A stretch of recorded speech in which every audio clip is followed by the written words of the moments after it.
Hello दोस्तों, स्वागत है आप सभी का एक बार फिर से मेरे YouTube चैनल पे। दोस्तों, आज की इस वीडियो में हम लोग बात करने वाले हैं कि मैथ का बेसिक कंसेप्ट आप खुद से कैसे क्लियर करें। यानी अगर आपको मैथ समझने में कठिनाई हो रही है तो आप बेसिक कंसेप्ट को कैसे समझे जिससे आप मैथ को इजीली समझ सके, इन्हीं सब चीज़ों के बारे में। तो चलिए शुरू करते हैं।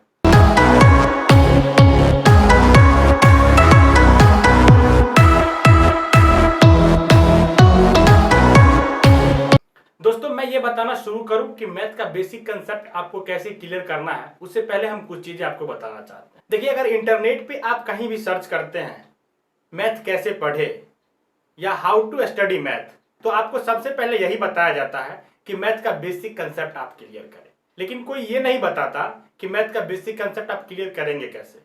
अगर मैथ आपको नहीं आ रहा है तो बेसिक कंसेप्ट क्लियर नहीं है। तो जब आपका बेसिक कंसेप्ट क्लियर नहीं है और मैथ आ ही नहीं रहा है, यानी आप मैथ इजीली सॉल्व कर ही नहीं पा रहे हैं, मैथ पढ़ने में आपको कठिनाई हो रही है, तो आप इसका बेसिक कंसेप्ट कैसे क्लियर कर सकते हैं। कहने के लिए तो कह दिया जाता है कि आप बेसिक कंसेप्ट क्लियर करें, लेकिन वैसे स्टूडेंट जिनको मैथ नहीं आ रहा है वो बेसिक कंसेप्ट कैसे क्लियर करेंगे।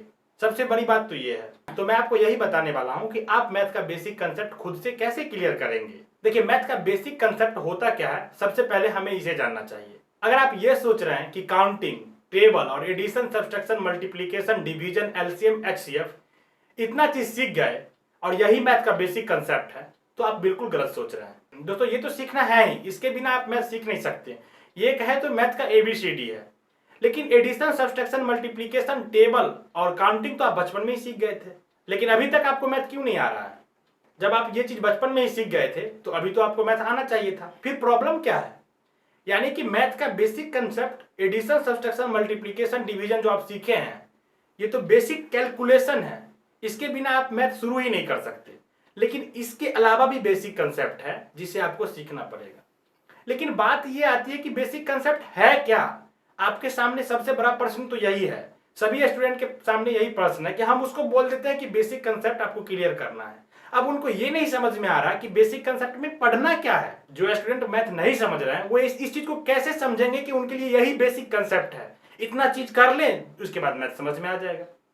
तो दोस्तों, इसके लिए कोई फिक्स फार्मूला तो है नहीं कि मैं आपको ये बता दूं ये एक फार्मूला है, ये आपका बेसिक कंसेप्ट है।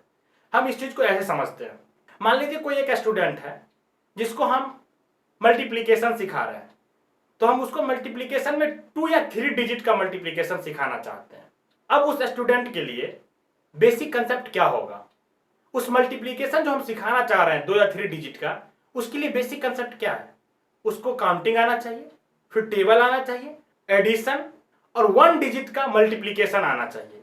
अगर उसको 1 डिजिट का मल्टीप्लीकेशन आ रहा होगा अच्छे तरीके से, तो वो 2-3 डिजिट का मल्टीप्लीकेशन आसानी से सीख सकता है। इस बच्चे के लिए क्या बेसिक कंसेप्ट हो गया? काउंटिंग, टेबल, एडिशन और 1 डिजिट का मल्टीप्लीकेशन। ठीक इसी तरीके से मान लीजिए कोई और स्टूडेंट है जिसको हमको डिवीजन सिखाना है। अब उसको हमको डिवीजन सिखाना है, तो सेम उस बच्चे के लिए क्या बेसिक कंसेप्ट होगा? उस बच्चे को भी काउंटिंग का नॉलेज होना चाहिए, टेबल आना चाहिए, सब्सट्रैक्शन आना चाहिए, तब हम उसको डिवीजन सिखा सकते हैं। तो कहने का मतलब है कि ये डिपेंड करता है आप सीखना क्या चाह रहे हैं, यानी कि आप किस क्लास में हैं, उसके अकॉर्डिंग आपका बेसिक कंसेप्ट डिसाइड होगा। यानी बेसिक कंसेप्ट कहने का ये मतलब बिल्कुल भी नहीं है कि कुछ ऐसा बेसिक कुछ कंसेप्ट है 2-4 जो आप सीख लेंगे और मैथ आपको आ जाएगा। ऐसा नहीं है। आप सीखना क्या चाहते हैं, आप है किस क्लास में, इस पे डिपेंड करेगा। तो कहने का अब ये मतलब हो गया कि अगर आप 8, 9, 10 क्लास में हैं, तो क्लास 7 तक जो आप पढ़े हैं वो क्लास 8 के बुक के लिए आपका बेसिक कंसेप्ट है। अगर आप उस चीज को पढ़े होंगे तो उस चीज को समझे होंगे। अगर उस चीज को समझे होंगे तो आपका जो अनुभव है उस चीज को समझने के साथ जो आप सीखे हैं, मैथ को सॉल्व करने का जो आपकी प्रैक्टिस हुआ है, वो बेसिक कंसेप्ट के रूप में यूज होगा क्लास 8 में। फिर आप यहाँ पे इजीली समझ पाएंगे। तो इस चीज को हम करें कैसे? जिन भी स्टूडेंट को बेसिक कंसेप्ट नहीं क्लियर है, यानी कि मैथ नहीं आ रहा है, तो वो कैसे करेंगे? इसके लिए मैं आपको यहाँ पे 2 मेथड बताऊंगा। पहला मेथड थोड़ा लेंदी है लेकिन ये सुपीरियर है। इसका अगर यूज करेंगे तो बेसिक एकदम जीरो से स्टार्ट करेंगे तो काफी अच्छे तरीके से इसमें सीख सकते हैं। दूसरा मेथड थोड़ा शॉर्टकट है, जिनके पास टाइम कम है वो दूसरा मेथड का भी यूज कर सकते हैं। अब डिसाइड आपको करना है कि आप किस मेथड के थ्रू जाएंगे, जो आपको अच्छा लगे, जिसके अकॉर्डिंग आपके पास टाइम है आप उसका यूज कर सकते हैं। तो देखिए, हम फर्स्ट मेथड आपको बताते हैं बेसिक कंसेप्ट कैसे क्लियर करना है। पहला तरीका तो ये है, आप किसी भी क्लास में हैं, हम एग्जाम्पल के लिए मान लेते हैं कोई स्टूडेंट है जो क्लास 9th में है, ठीक है। अब जो क्लास 9th में स्टूडेंट है उसको बेसिक कंसेप्ट क्लियर करना है। बेसिक कंसेप्ट उनको इसलिए क्लियर करना है क्योंकि उनको मैथ पढ़ने में प्रॉब्लम आ रही है, यानी कि उन्होंने पहले मैथ पढ़ा नहीं, जो भी क्लास उन्होंने पढ़ा उसमें अच्छे तरीके से मैथ नहीं कंप्लीट कर पाए, ठीक है। अब आपको क्या करना है कि आप क्लास 1 से लेकर के क्लास 8 तक के मैथ का बुक लीजिए। फर्स्ट दिन क्लास 1 का बुक देखेंगे और इसमें आप इजीली कर सकते हैं। क्लास 1 के बुक में ज्यादा कुछ होता नहीं है, आप उसको 2 से 3 घंटे में कंप्लीट कर सकते हैं। उस बुक को लीजिए, उसमें देखिए ऐसा क्या कंसेप्ट है जो आपको नहीं आ रहा है, आप उसे सीख लीजिए। फिर क्लास 2 का बुक लेंगे, उसमें भी ज्यादा कुछ नहीं होता है आपके लिए, क्योंकि आप 9th क्लास में है तो इजी ही होगा, आप जल्दी कंप्लीट कर पाएंगे उसको। तो क्लास 2 का बुक लेंगे, आप उस बुक में देखिए कि आपको ऐसा क्या कंसेप्ट है जो नहीं आ रहा है, उसे कंप्लीट करिए, ठीक है। अब इस समय जब आप बेसिक कंसेप्ट क्लियर कर रहे हैं तो एक चीज का ध्यान रखें, जो कंसेप्ट में अभी डाउट है उसे यहीं पे क्लियर कर ले, यानी अब डाउट नहीं रखना है। फिर यहाँ पे स्किप मत कीजिएगा कि ये चीज नहीं समझ में आ रहा था, हम बाद में समझ लेंगे, नहीं, बिल्कुल ये नहीं करना है। इस बार जब आप फिर से शुरू कर रहे हैं तो वहीं पे डाउट क्लियर करें, उसके बाद ही आगे बढ़े।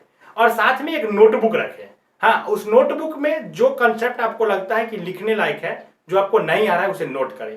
नोटबुक बहुत लेंदी नहीं बनाना है, शॉर्ट नोट लिखना है, जितना जरूरत का है उतना ही लिखना है।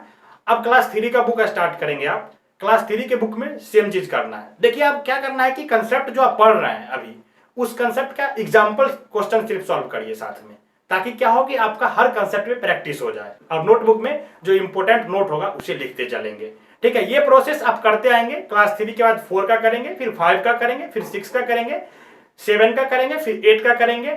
देखिए इसे आप 1 महीने में आसानी से कंप्लीट कर सकते हैं, क्योंकि आप इसे एक बार पढ़ चुके हैं तो इजीली इसे कंप्लीट कर लेंगे। जो कंसेप्ट आपको जहां पे डाउट था उसे क्लियर कर लेंगे। जब आप क्लास 8 तक का मैथ कंप्लीट कर लेंगे तो क्लास 9 का बुक उठाइए और जो भी चैप्टर पढ़ना है, अब क्योंकि आप पीछे पढ़ चुके हैं सारा बुक, तो उस चैप्टर को देखिए। इससे पहले वो चैप्टर किस क्लास में पढ़ाया गया था, अगर आपको वो चीज कंसेप्ट अभी भी ध्यान में है तो स्टार्ट कर दीजिए चैप्टर को, अगर नहीं है तो फिर से वहां जाइए और उस चैप्टर को एक बार देख लीजिए। बस एक बार देखना है, सिर्फ एक बार पढ़ लेंगे, सारा चीज रिकॉल हो जाएगा और फिर आप स्टार्ट करेंगे क्लास 9 का चैप्टर। आप देखेंगे कि मैथ पहले आपको पढ़ने में बोरिंग लग रहा था, वो मैथ आपको पढ़ने में इंटरेस्टिंग लगेगा और आप इजीली मैथ सॉल्व कर पाएंगे। यही तरीका है दोस्तों मैथ सॉल्व करने का। तो आप पहले इस तरीके से बेसिक कंसेप्ट क्लियर करें। अब बेसिक का मतलब ये बिल्कुल भी ना समझे कि 2-5 कंसेप्ट कोई बेसिक होगा जिससे आप सीखने के बाद मैथ सीख सकते हैं, ठीक है।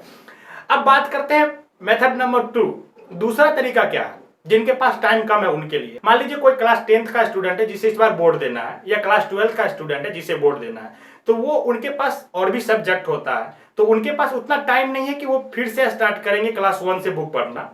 और मेरे ख्याल से क्लास 10th में है तो आपके पास कुछ तो नॉलेज होगा ही मैथ का, तो आप क्या करें, क्लास 10th का जो बुक उठाते हैं सॉल्व करने के लिए, जो भी चैप्टर पढ़ने के लिए, उस वक्त थोड़ा बेसिक कंसेप्ट को समझने की कोशिश करें। अब इसे कैसे करेंगे, जैसे मान लीजिए क्लास 10th का कोई भी आप चैप्टर लेते हैं, तो क्लास 10th का जो भी चैप्टर आप लेते हैं तो देखें कि वो चैप्टर इससे पहले, उससे रिलेटेड चैप्टर इससे पहले किस क्लास में पढ़ाया गया था। एक बार उस क्लास का बुक ओपन करें और वहां पे उस कंसेप्ट को पढ़ें। वहां पे एक बार उसको पढ़ेंगे और जो इंपॉर्टेंट लगेगा उसे शॉर्ट नोट में लिख लेंगे। उसके बाद वहां का कंसेप्ट जैसे ही क्लियर हो जाएगा, अब वहां जब आप पढ़ रहे हैं तो एक चीज ध्यान दें, वहां सारा क्वेश्चन सॉल्व नहीं करना है, बस कंसेप्ट पढ़ना है और एग्जाम्पल करना है, क्योंकि क्वेश्चन सॉल्व करेंगे आपको काफी टाइम लगेगा। आपको क्लास 10th का भी बुक पढ़ना है, तो वहां पे कंसेप्ट जैसे क्लियर कर लेंगे तो नोटबुक में नोट कर लेंगे। उसके बाद फिर आप क्लास 10th का बुक ओपन करें और उस चैप्टर को पढ़ना शुरू करें जिसे आप पढ़ना स्टार्ट करने वाले थे। तब आप देखेंगे कि पहले की तुलना में आसानी से मैथ पढ़ रहे हैं। इसके पीछे का रीजन ये था कि आप इससे पहले जो उस चैप्टर को पढ़े थे उसको एक बार पढ़ लिए, तो सारा कॉन्सेप्ट क्या हो गया, रिकॉल हो गया, और जो डाउट था वो क्लियर हो गया, तो सारी चीजें बेसिक आपके ध्यान में आ गया है। तो अब आप जब यहाँ स्टार्ट करते हैं क्लास 10th का बुक तो इजीली समझ पाते हैं। जैसे मान लीजिए क्लास 12th में अगर आप त्रिकोणमिति पढ़ना स्टार्ट करने वाले हैं तो उस चीज को क्लास 10th में भी पढ़ाया गया है, क्लास 11th में भी पढ़ाया गया है। तो क्लास 10th और 11th का जो चैप्टर है उसका बेसिक फार्मूला, उसका बेसिक कंसेप्ट अगर आपको आता होगा तो क्लास 12th का जो त्रिकोणमिति आप पढ़ेंगे वो इजीली समझ में आपको आएगा। तो इस तरीके से आप क्या करें, बेसिक कंसेप्ट को क्लियर कर सकते हैं। आपका एक आइडिया लग जाएगा कि बेसिक कंसेप्ट क्या होता है। नहीं तो आप फिर सोचते रहते हैं कि बेसिक कंसेप्ट में पढ़ना क्या है। तो जब भी आप किसी भी क्लास का बुक स्टार्ट करें तो एक तो ये भी आप कर सकते हैं कि उससे पहले वो कंसेप्ट जिस बुक में दिया गया उसको पढ़ ले और उसको समझ ले, फिर आप यहाँ आके उस चैप्टर का स्टार्ट करें, तो आप देखेंगे कि पहले की तुलना में काफी आपको ईजी लगेगा मैथ पढ़ने में। तो दोस्तों ये एक मेथड है जिससे आप बेसिक कंसेप्ट क्लियर कर सकते हैं और मैथ पढ़ने में आपको काफी यूजफुल साबित होगा। तो दोस्तों इस तरीके के और वीडियो के लिए चैनल को सब्सक्राइब कर लीजिए, वीडियो को लाइक कर दीजिए और अपने दोस्तों के साथ शेयर करिए। और आप नीचे कमेंट में लिख सकते हैं अगर अभी भी आपके मन में कोई डाउट है तो आगे हम क्या आपको बता सके।